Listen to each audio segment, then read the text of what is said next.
like we made it through the moonshot 60s, through the transplant 60s, through the ecumenical 60s. with the pollution and the population, our future's in doubt. When suddenly a fella put cyclamate in sarsaparilla, Every single laddie says he's got plans to be a daddy. now we've got a guy in who's gotta keep our world from dying. 1970s, you better watch out.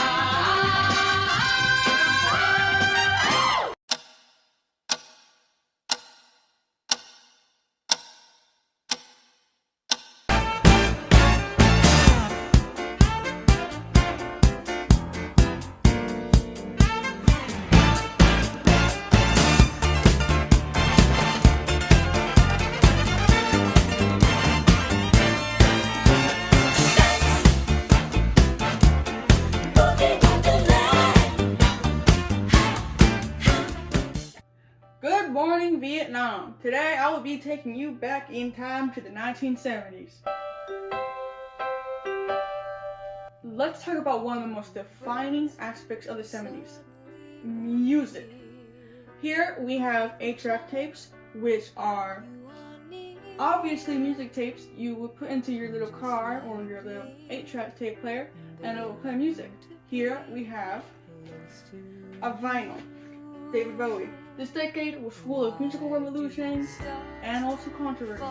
Let's dive in. So the 70s gave us a wide range of musical genres, such as rock to progressive rock, to disco, to punk, to soul, to funk, to pop, and to country. Rock music saw the rise as bands such as Kiss and pop and funk dominated the charts, with artists like David Bowie and Earth, Wind, and Fire. But let's take a closer look at some of the influential artists from this time decade. First up, we have Kiss, known for their face paint and theatrical performances, and also their massive rock anthems. Kiss was a huge hit during this decade. Their hard rock sound and energetic shows made them one of the most biggest and popular bands of the 70s. Nice, but where are the musicians? Locked up in a little chamber. But I can summon them. Oh, they make such very soothing, quiet dinner music. You'll love them. We call them Kiss. Oh, not unless you brush your fangs. Okay, boys, play something a little peaceful for Mr. Lynn.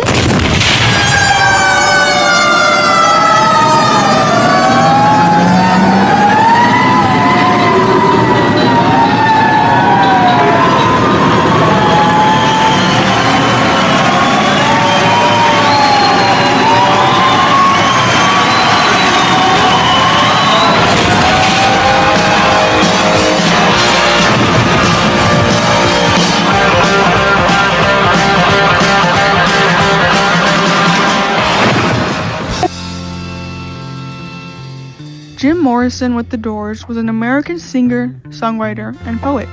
He was the frontman of The Doors, a psychedelic rock band of the late 1960s and early 1970s. Jim Morrison died July 3rd, 1971, in Paris at only 27, contributed to him becoming one of rock music's mythic figures. The cause of death was officially listed as a heart failure. There was no autopsy. Confusion, no connections. Come here. I love you. Peace on earth. Will you die for me? Eat me. This way. The end. Their famous lineup: Stevie Nicks, Lindsey Buckingham, Mick Fleetwood, Christine McVie, and John McVie came together in 1975. In 1977, they released Rumors, one of the best-selling albums of all time, known for their emotional lyrics and smooth rock sound. The band's musical blend pop, rock, and folk influences, making it widely accessible and influential. Fleetwood Mac's personal drama and creative storytelling connect deeply with audiences, making them a defining voice of the decade. They were important to the 1970s because their music captured the emotional complexity and cultural shifts of the era, especially around love, independence, and personal freedom. Their music is so popular, it is used in several films and shows. An example of a film is Guardians of the Galaxy. You shouldn't have killed my mom and squished my Walkman.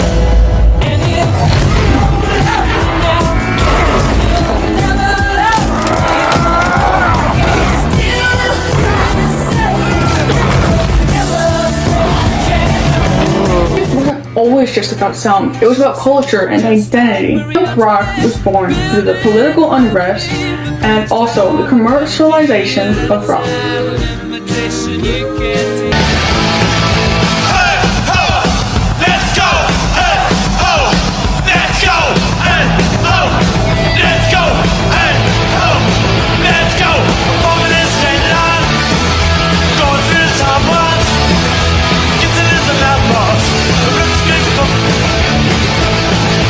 While glam rock with its androgynous fashion and performances challenged traditional ideals of masculinity and identity, music was a reflection of its time.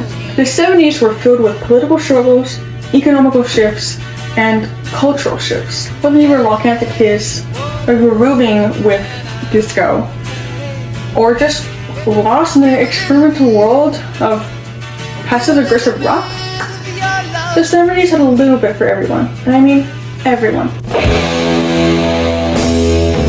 The decade started with Richard Nixon starting his presidency in 1969 until 1974. Of course, his presidency came with a long time full of controversy. He was known for his foreign policies like trying to get a better relationship with China and the Soviet Union. But what really marked his presidency, and I mean what really marked, was the Watergate scandal, where his administration attempted to cover up a break-in at the Democratic National Committee headquarters. This led to his resignation, and he is, and still remains, the only president to ever resign as president.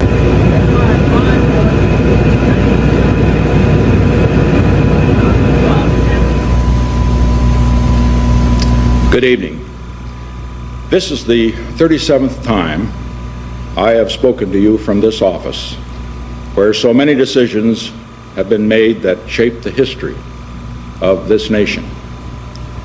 Each time I have done so to discuss with you some matter that I believe affected the national interest. In all the decisions I have made in my public life, I have always tried to do what was best for the nation. Throughout the long and difficult period of Watergate, I have felt it was my duty to persevere, to make every possible effort to complete the term of office to which you elected me. And now you might be asking me, Vic, who comes after Nixon? Now, that's a good question. Gerald Ford comes after Nixon. Saturday, the fun starts when Nancy meets Francie, Sunshine's mom. Actually, we live a very quiet life here. Oh, I want to. And what do you call this? Bad timing. Then there's a fire at the fishes. The empty house 2 doors down, it's on fire. Could Victor be a firebug? These children are under my supervision. Go fish! And Starsky and Hutch are set up by the mob. Right after Blansky's Beauties and Fish.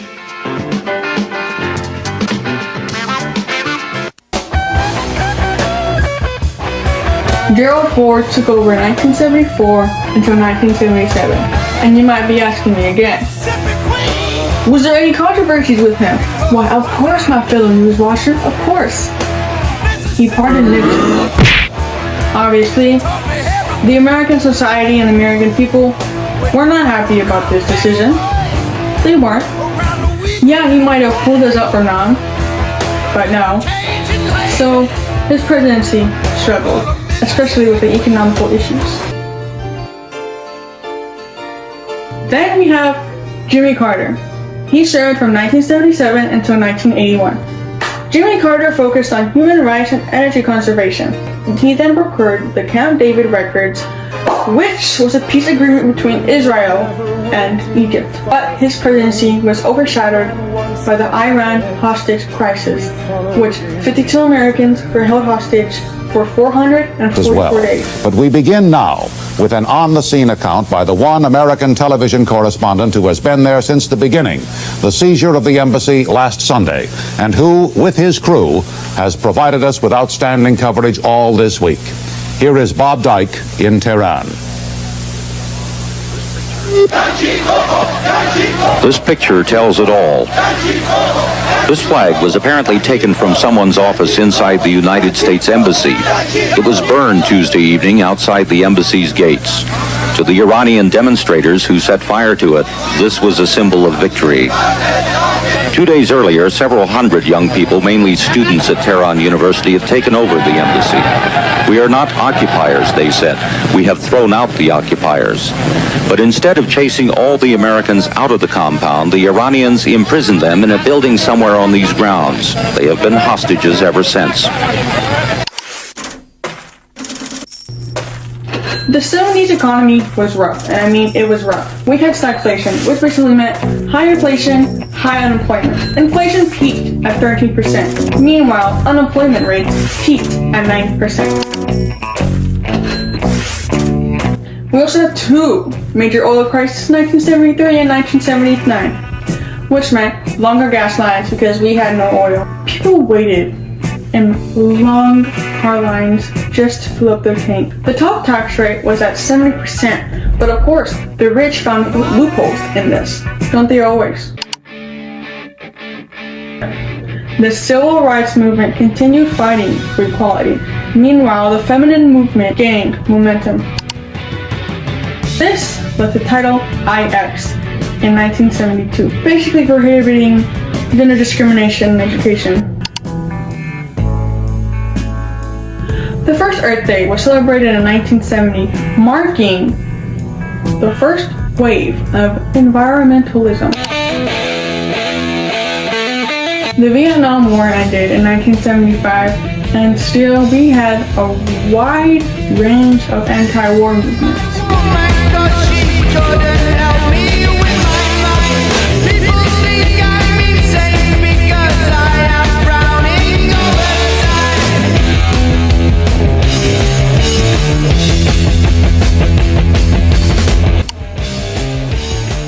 Women's liberation was in full swing, especially with Roe v. Wade. The Supreme Court today legalized abortions, the majority in cases from Texas and Georgia. Meanwhile, the LGBTQ rights movement was growing after the 1969 Stonewall riots, with the first Pride marches happening in the 1970s. In space, Apollo continued, and we had the first U.S. space station named Skylab in 1973. 99, proceeded, 3, 2, 1, ignition. Right away, Houston. Vector good. X thought. Good over. Less than 10 seconds now. We will attempt to contact Apollo 13 through one of the Araya aircraft. Continuing to monitor this, Apollo Control, Houston.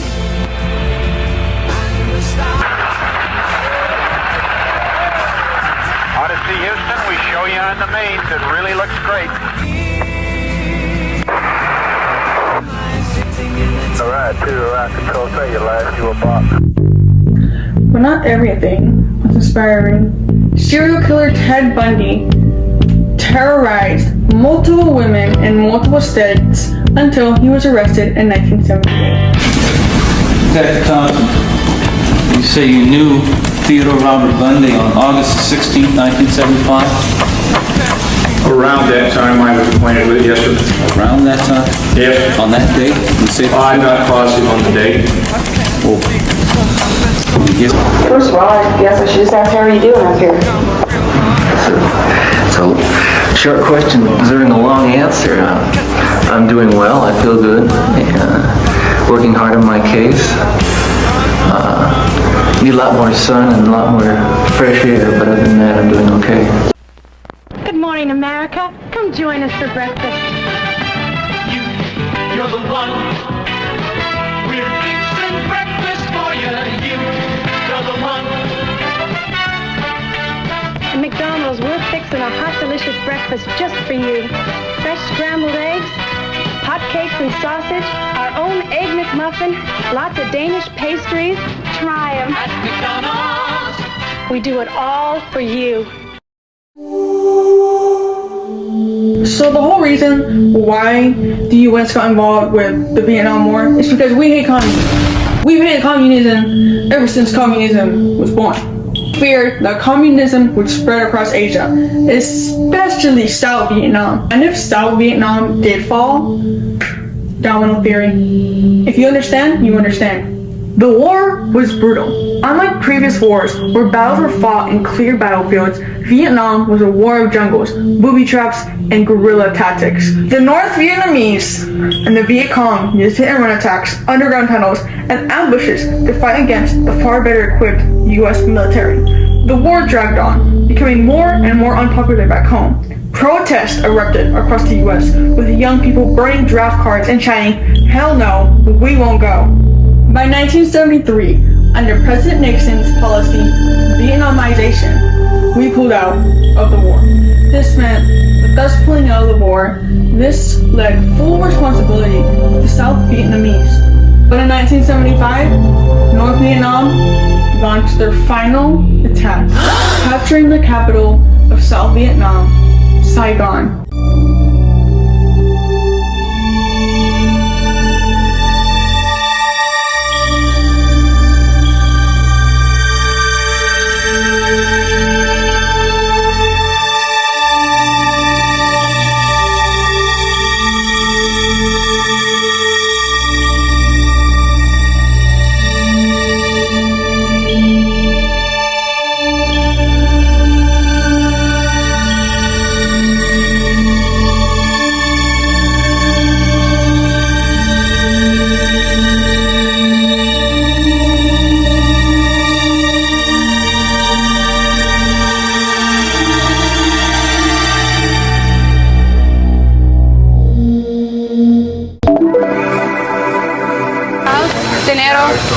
You've heard about airplane hijacking, so you know why we're so careful. Help them stow their hand luggage and answer their questions. Once we're in the air, we work straight through, serving food and helping the passengers in any way we can.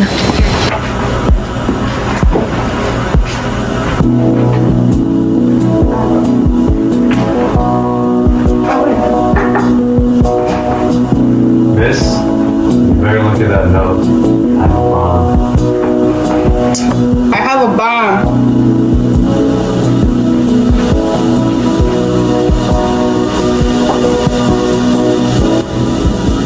Upon landing, fuel trucks were to meet the plane, and all passengers were to remain seated while the money is brought aboard. I'll release the passengers after I have the money. Looks like Tomoka down there. Why did you choose Northwest Airlines to hijack? It's not because I have a grudge against your airline. It's just because I have a grudge. Lower the aft staircase. You need assistance! No, I don't.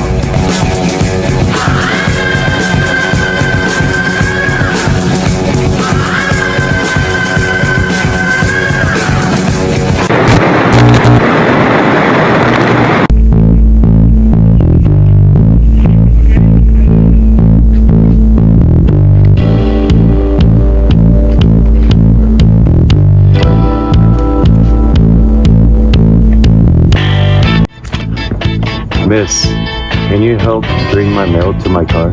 Sure, where's your car? It's around the corner, not that far. Okay, take your time walking. I'm tense and nervous and I can't relax.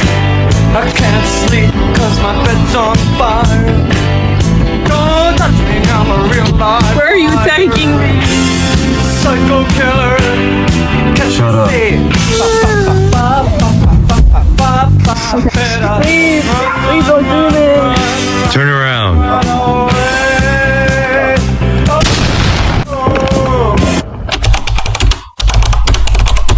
The one and only Richard Nixon!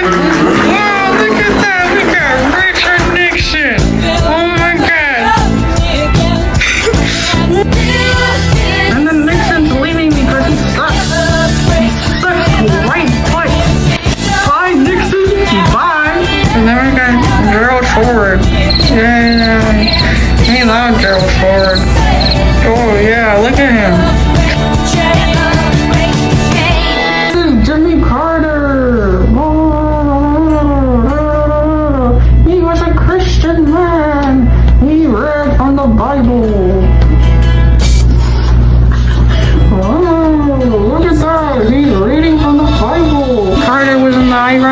narcissist, blah blah blah blah blah. He has his people hostage. He needs to look devastated. Like he's never gonna get them back alive. Like Bush was the only American citizen left.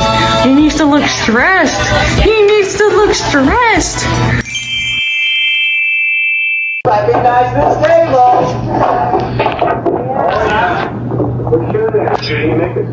I'm so unemployed. Son, you're 45 years old, you're unemployed, all you do is eat chips on my couch all day and you do nothing. If you don't find a job in the next 2 weeks, I'm going to kick you out of my house. Not my fault I'm unemployed.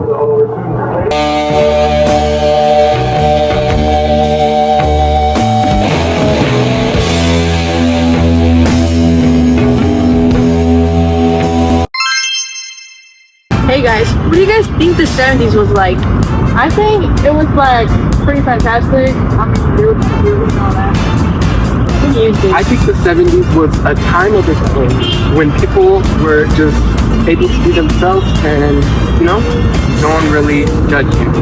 Yeah, I wish we could go back. Me too. I got an idea. Let's go.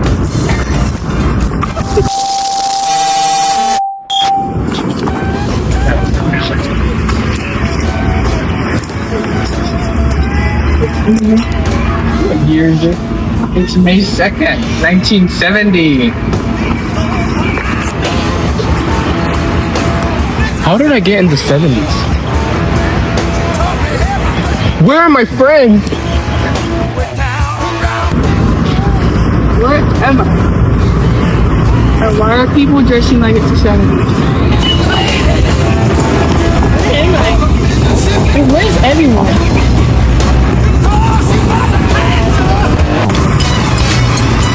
Where's everyone? Big! Oh my god! Do you know where we are? I think the 70s. I don't know. Where's Adrian? I haven't seen him. I think he's lost somewhere. Should we go look for him? We should.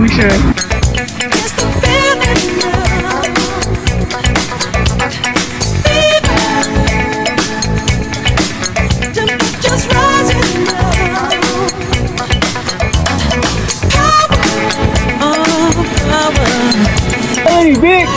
Adrian!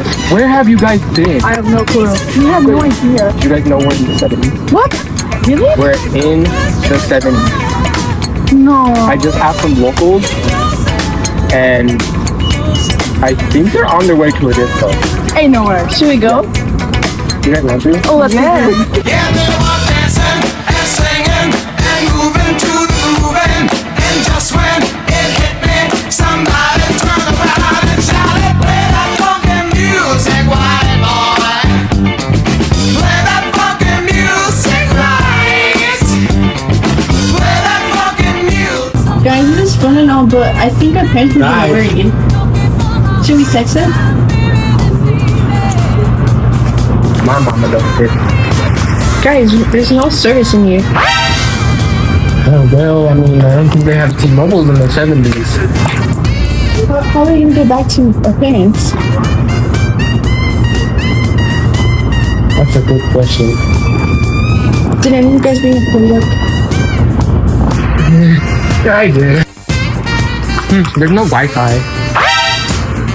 How do we get Wi-Fi? I don't know. Should we try asking someone here? My hotspot. Your hotspot. That will work.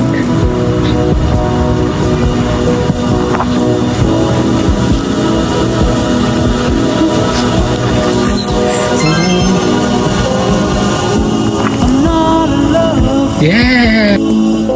So don't forget it. Email was a source of communication for most people in the 1970s. Many people couldn't communicate with phones or Wi-Fi. The only way they would do it was by letters or email.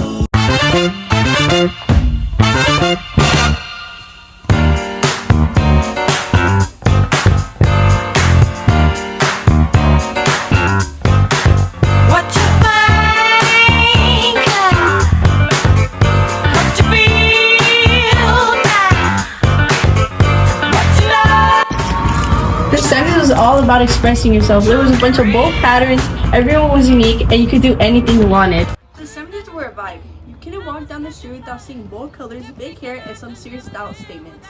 Let's talk fashion first, because the 70s were nothing if not iconic. People rocked bold patterns like swirls, floral prints, and loud geometric designs. Bell-bottoms and flare jeans were everywhere, and disco fashion was in full swing.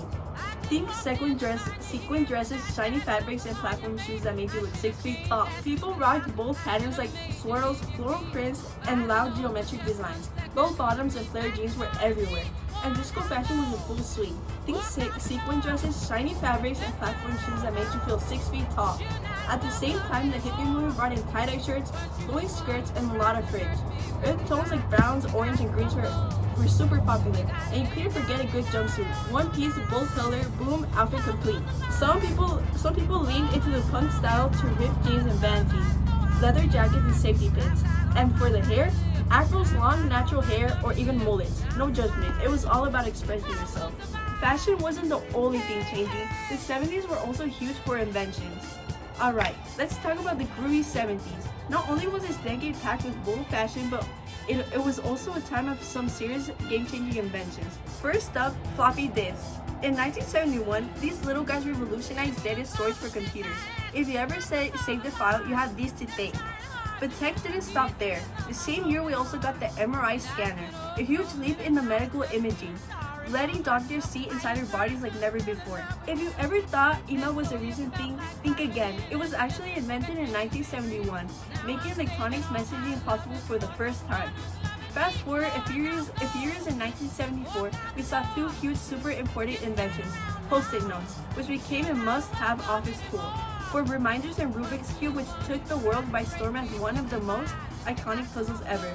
And then of course, there was a Sony Walkman in 1979, which made portable music a reality. Alright, cats and dogs, let's get this show on the road.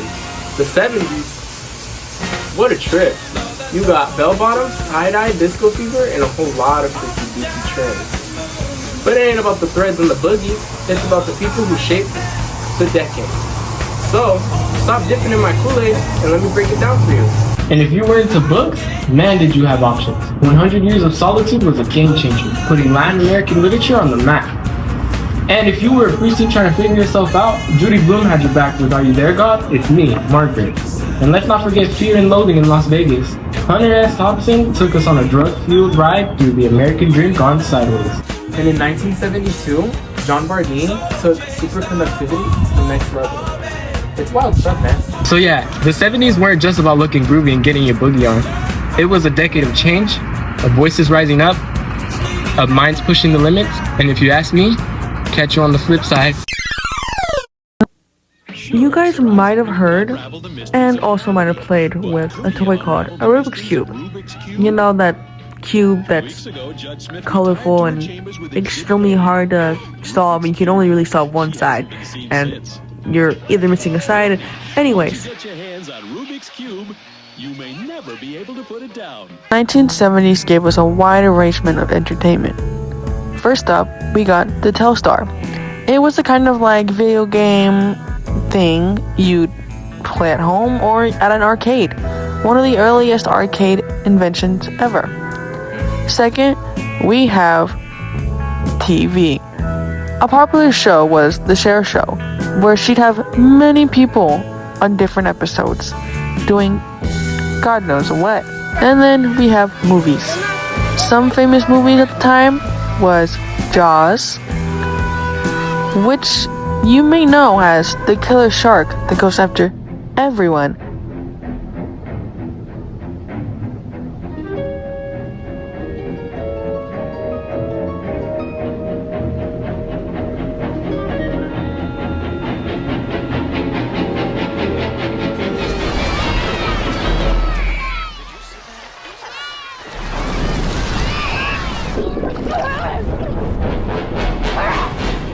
Second, we have the Rocky Picture Horror Show. It was ahead of its time, in my opinion. Third, we have Cabaret. With a young Sally Bowles in the 1930s of Nazi Germany. And our fourth source of entertainment was rollerblading. After a long, hard day of working, going to school, or just wanting some fun with your friends, you go to the local skating rink, and there you'd have such a blast with all sorts of people. I'm probably sure all you football fans are probably waiting for this segment, sports. For sports, the Pittsburgh Steelers won Super Bowl IX in 1975. They defeated the Minnesota Vikings with a final score of 16-6. This game was played on January 12th at Tulane Stadium in New Orleans. And Fred Cox, at 35 years of age, has had trouble this year. Now, for all you gender equality people, you may be interested in Battle of the Sexes. This was a tennis match between Billie Jean King and Bobby Riggs. It became the most watched televised sports event of all time. Trapped in media glare, King and Riggs were on opposite sides of a binary argument, but off court, each was fighting more personal and complex battles. One of the greatest boxing matches in the 1970s was Muhammad Ali versus Joe Frazier III. This was a major and huge event during the 70s. Ali beats him to the punch. Referee Carlos Padilla.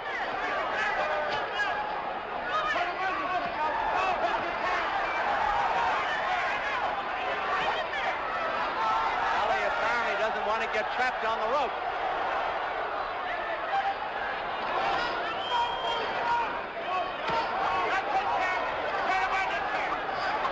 Now to cultural impacts. The landmark Supreme Court case, Roe v. Wade, established a constitutional right to abortion based on the right to privacy under the 9th and 14th Amendment. What hippies wear, are they really similar to what the stereotypes are? Yeah. I mean, you got the bell bottoms, the tie-dyes, the sandals, the long hair. Cultural movements, this also helped the LGBTQ plus community. And how it all started for them was with the Stonewall riots. They were a series of spontaneous protests against police raids on the Stonewall Village in a gay bar in Greenwich Village in New York City. Spending all my nights, all my money going out on the town. Doing anything just to get you off of my mind. This is not DB Cooper, bro. This is DB Cooper. Started again. Trying to forget you is just a waste of time. Baby, come back. Any kind of fool. Wait, how am I gonna carry this? There was something. Okay, put your hand out there. Okay, wait, go all the way to the back.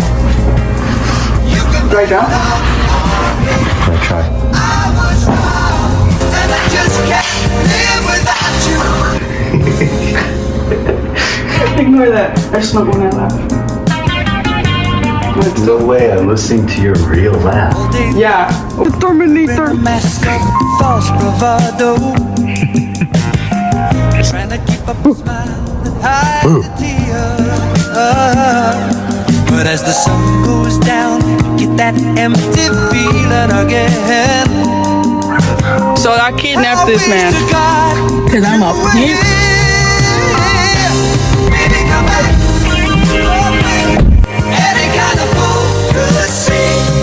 There was something. You wasn't mixing. Baby, come back. Not my feet. Point the camera up to you very. Not to say, I think we cooked. Or are we cooked? No, we're cooking. We're cooking. Alright. Trust. The one and only.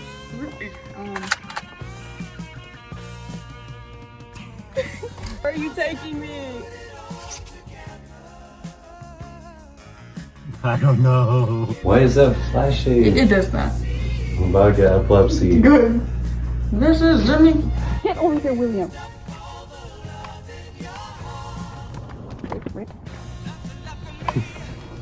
You know me. You know me. It's the my fault I'm unemployed. Yeah. Wait, how do I emote?